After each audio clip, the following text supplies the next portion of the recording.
Bienvenidos. Lo que voy a compartir con ustedes hoy es quizás lo más importante que podemos hacer en medio de una guerra, escuchar las voces de quienes la están viviendo. Durante una semana de bombardeos estadounidenses e israelíes sobre Irán, hemos recopilado testimonios de ciudadanos iraníes comunes, personas atrapadas entre las bombas y los apagones, entre el miedo y una extraña esperanza, entre el odio a su propio régimen y el horror de ver su país destruido desde el aire. Sus palabras nos revelan algo que los titulares no pueden capturar: la complejidad devastadora de vivir una guerra que no elegiste, lanzada por potencias extranjeras contra un gobierno que te oprimió durante décadas. Permítanme comenzar con las palabras de un residente de Teherán de 30 años que habló con periodistas internacionales el viernes por la mañana, horas después de que intensos ataques aéreos golpearan la capital iraní por sexto día consecutivo. Se siente como una ciudad fantasma. Nadie va ni viene. Se siente como una ciudad sin alma, zombies como los muertos vivientes. Si ves a alguien en las calles, la gente estaba entrando en pánico, pero algunos estaban mirando los aviones desde las ventanas como si hubieran venido al cine. Estos son días realmente extraños y desconocidos que estamos viviendo, dijo otro residente de Teherán el miércoles. Todos estamos atrapados entre no saber si estar felices o tristes. Esta última frase captura perfectamente la contradicción fundamental que enfrentan millones de iraníes. Y aquí es donde necesitamos aplicar un análisis de economía política para entender lo que realmente está sucediendo. 92 millones de personas viven en Irán, y reducirlas a una sola historia es algo que Estados Unidos ha hecho antes, con consecuencias devastadoras. Trump dice que está dando a los iraníes una oportunidad de libertad, pero la pregunta que debemos hacernos es: ¿quién decide qué significa libertad para los iraníes? ¿Y a qué costo viene esa supuesta libertad? Los números hablan por sí solos. Después de una semana de guerra, más de 1.300 personas han muerto en Irán, según la Media Luna Roja iraní, entre ellas al menos 168 niñas y 14 maestras en una escuela primaria de Minab que fue alcanzada el primer día de los bombardeos. La Casa Blanca no ha descartado que fuerzas estadounidenses llevaran a cabo ese ataque. La Agencia de Refugiados de las Naciones Unidas estima que aproximadamente 100.000 personas huyeron de Teherán en los primeros 2 días de los ataques, pero las autoridades iraníes advierten que la cifra real es probablemente mucho mayor. Ahora bien, para entender las voces que estamos escuchando, necesitamos recordar el contexto que precedió a esta guerra. En enero de 2026, solo semanas antes de que comenzaran los bombardeos, las fuerzas de seguridad iraníes mataron a miles de manifestantes durante las protestas más grandes desde la Revolución Islámica. Las estimaciones varían desde 6.000 hasta más de 30.000 muertos, dependiendo de la fuente. Los hospitales fueron asaltados por fuerzas de seguridad que arrestaron y en muchos casos ejecutaron a manifestantes heridos. Un médico del sur de Irán reportó que las fuerzas de seguridad habían rematado a manifestantes que habían sido hospitalizados. Un médico en Teherán reportó que había disparos directos a las cabezas de los jóvenes, a sus corazones también. Este es el régimen que los iraníes han soportado, un régimen que masacró a su propia población solo semanas antes de que las bombas estadounidenses comenzaran a caer. Y aquí está la paradoja devastadora que emerge de los testimonios. Muchos iraníes que odiaban al régimen nunca imaginaron que el cambio llegaría a través de una intervención militar extranjera.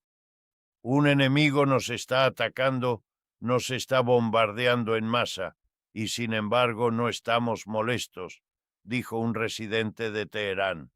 Continuar con lo que teníamos antes era mucho más difícil.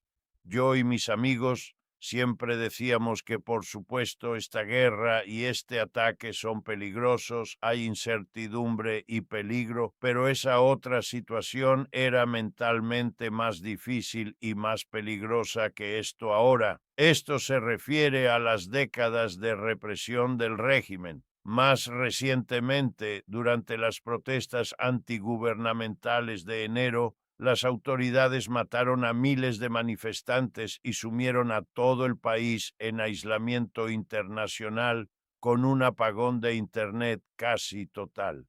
Pero escuchen cuidadosamente lo que esto significa. Los iraníes están diciendo que vivir bajo las bombas de un enemigo extranjero es menos aterrador que vivir bajo la bota de su propio gobierno. Esta es una acusación más devastadora contra el régimen iraní que cualquier cosa que Washington pudiera decir. Y sin embargo, también revela algo profundamente perturbador sobre la naturaleza de esta guerra. Porque la pregunta que debemos hacernos ¿es aceptable que la única alternativa a la tiranía sea la destrucción desde el aire? Los iraníes están viviendo una situación que desafía las categorías simples. Un residente de Teherán describió cómo en una nota de voz enviada el miércoles por la noche se podía escuchar a manifestantes pro régimen que se habían reunido para el primer día de duelo oficial por Jamenei, coreando consignas en el fondo. Esta es la vida ahora. Ellos salen cada noche, no son solo unas pocas personas. Esta gente también nos ha vuelto locos con esto. Las divisiones de larga data en la población de Irán solo se han amplificado por el caos que la guerra ha desatado. Pero a través de la división política, los bombardeos son aterradores para muchos iraníes, con las víctimas civiles en aumento. La gente está feliz de que las estaciones de policía estén siendo golpeadas, dijo el residente de 30 años de Teherán el viernes. Todavía hay presencia policial en las casetas de peaje y revisan el maletero de tu coche si quieres salir de Teherán. Esta observación es reveladora. El régimen, incluso bajo bombardeo, mantiene su aparato de control interno. Las fuerzas de seguridad siguen operando, revisando vehículos, controlando movimientos. La maquinaria de represión no ha desaparecido, simplemente opera ahora bajo el sonido de las explosiones.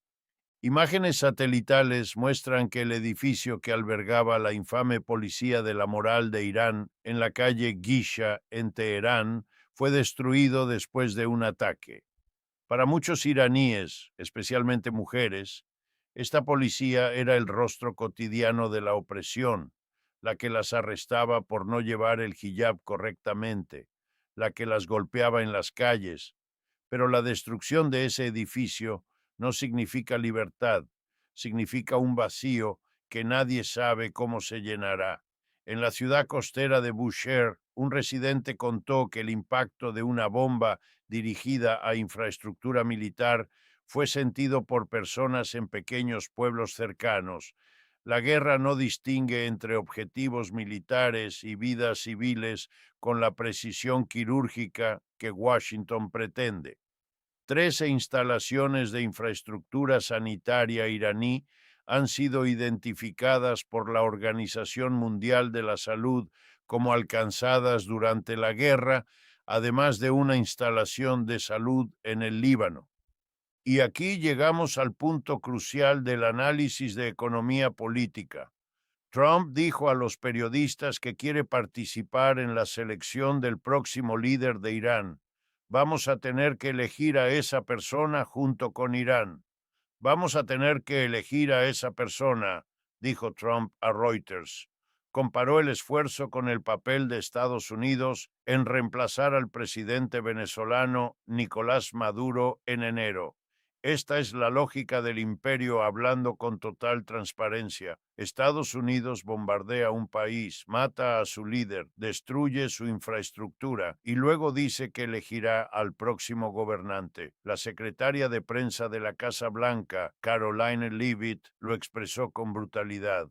Los líderes terroristas asesinos de Irán están pagando por sus crímenes contra Estados Unidos y están pagando con sangre. Pero ¿quién está pagando realmente con sangre? Las 168 niñas muertas en la escuela de Minab no eran líderes terroristas. Los civiles muertos en los edificios residenciales de Teherán no eran comandantes de la Guardia Revolucionaria. Las familias que huyen de la capital con lo puesto no son las que tomaron rehenes en 1979. La retórica de Washington presenta esta guerra como justicia por crímenes pasados, pero los costos de esa justicia están siendo pagados por personas que no cometieron esos crímenes. Trump publicó en Truth Social que no puede haber acuerdo con Irán excepto la rendición incondicional. Le dijo a una periodista que no le preocupa si Irán se convierte en un Estado democrático siempre y cuando el nuevo líder trate bien a Estados Unidos e Israel. Escuchen eso cuidadosamente. Al presidente de Estados Unidos no le importa si Irán es democrático, solo le importa que sea obediente. Esta es la verdad detrás de la retórica de libertad y derechos humanos. Esta es la economía política del imperio desnuda de sus pretensiones. Mientras tanto, los iraníes viven entre los escombros. Algunos residentes de Teherán describieron la noche del jueves como la peor noche desde que comenzó la guerra. Un equipo de periodistas internacionales en el terreno presenció fuertes ataques justo antes del amanecer. Las divisiones dentro de Irán son profundas y reales. Hay iraníes que celebran los bombardeos porque odian al régimen que los oprimió. Miembros de la comunidad iraní en Glasgow, Escocia, salieron a celebrar los ataques. En Los Ángeles, manifestantes portaron carteles apoyando la guerra. Pero también hay iraníes que, aunque desprecian al régimen, están horrorizados por ver a su país destruido por potencias extranjeras. Hay iraníes que apoyan al régimen y salen cada noche a las calles a corear consignas de duelo y resistencia. Y hay 92 millones de iraníes cuyas voces no escuchamos, atrapados en un apagón de Internet casi total, sin forma de contar su historia al mundo. La agencia de monitoreo NetBlocks reportó que la conectividad a Internet en Irán cayó al 4% de los niveles normales. Esto significa que el 96% de los iraníes no pueden comunicarse con el mundo exterior. No pueden documentar lo que les está sucediendo, no pueden desmentir o confirmar las narrativas oficiales de ningún lado. El silencio impuesto es una forma de violencia en sí misma. Cuando no puedes contar tu historia, otros la cuentan por ti. Y esas historias sirven a sus propósitos, no a los tuyos. Reza Pahlavi, el hijo del último Shah de Irán exiliado después de la revolución de 1979, instó a los iraníes en el extranjero a presionar a sus gobiernos para buscar el cambio de régimen en Teherán. Momentos decisivos yacen ante nosotros. Momentos que darán forma al futuro de Irán por décadas y siglos por venir, dijo Pahlavi. Pero, ¿quién habla por los iraníes? El hijo de un monarca derrocado hace casi medio siglo. Los exiliados en Los Ángeles que no han pisado su país en décadas. Los funcionarios de Washington que lanzan las bombas. O quizás las voces que deberíamos escuchar son las que hemos compartido hoy, las de los residentes de Teherán, atrapados entre el miedo y la esperanza, las de quienes describen su ciudad como una ciudad de zombies, las de quienes miran los aviones desde sus ventanas como si estuvieran en el cine porque no saben qué otra cosa hacer. Un atleta iraní, el único clasificado para los Paralímpicos de Invierno de 2026, no pudo viajar a Italia debido al conflicto. Su bandera ha sido removida del desfile de la ceremonia de apertura. El presidente del Comité Paralímpico Internacional calificó la situación de desgarradora, un detalle pequeño quizás, pero representa algo más grande, un iraní común, un atleta que trabajó años para competir en el escenario mundial, privado de su oportunidad por una guerra sobre la que no tuvo voz. La Marina India reportó que proporcionó refugio a 183 marineros del buque de guerra iraní Iris Lavan después de que el barco emitiera una solicitud de socorro el 28 de febrero, el mismo día en que comenzaron los ataques. Más de 80 marineros a bordo del Iris Dena fueron muertos cuando Estados Unidos torpedeó el barco. Estos son los costos humanos que los titulares no capturan. Marineros ordinarios, atletas ordinarios, ciudadanos ordinarios. Ninguno de ellos decidió esta guerra, pero todos están pagando su precio. El Consejo Noruego para los Refugiados advirtió que familias que solo recientemente habían comenzado a reconstruir después de escaladas previas fueron una vez más obligadas a huir, muchas dejando en medio de la noche con nada más que la ropa que llevaban puesta. En el Líbano, aproximadamente 96,000 personas se refugian ahora en más de 440 sitios colectivos, muchos de ellos improvisados y hacinados, según la Agencia de Refugiados de la ONU. 300,000 personas han huido de sus hogares en menos de 100 horas. Y aquí está la lección final de economía política. Las guerras son iniciadas por élites, pero son pagadas por trabajadores y ciudadanos comunes. Las decisiones se toman en Washington y Tel Aviv, pero las consecuencias se viven en Teherán y Beirut, en pequeños pueblos cerca de Bushehr, en escuelas de Minab, en los hogares de marineros cuyas familias nunca volverán a verlos. Trump dice que la guerra durará de 4 a 6 semanas, pero las vidas destruidas, las familias desplazadas, los traumas psicológicos, esos durarán generaciones. Un residente de Teherán lo resumió con una claridad devastadora. Estos son días realmente extraños y desconocidos que estamos viviendo. No sabemos qué viene después. No sabemos si habrá un Irán democrático o simplemente otro régimen autoritario respaldado por Washington. No sabemos si los iraníes que celebran la destrucción del régimen encontrarán la libertad que anhelan o simplemente otra forma de opresión.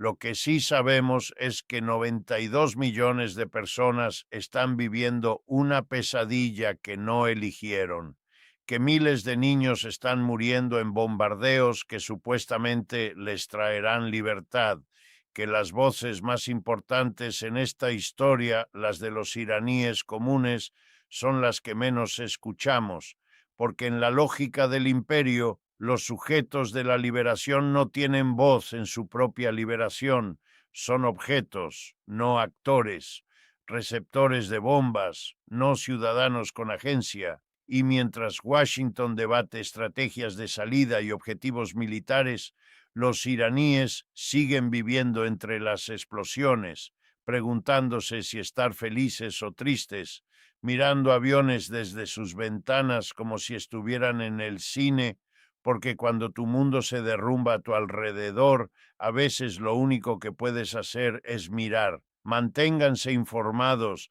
manténganse críticos y, sobre todo, escuchen las voces de quienes viven las guerras que otros deciden. Nos vemos en el próximo análisis.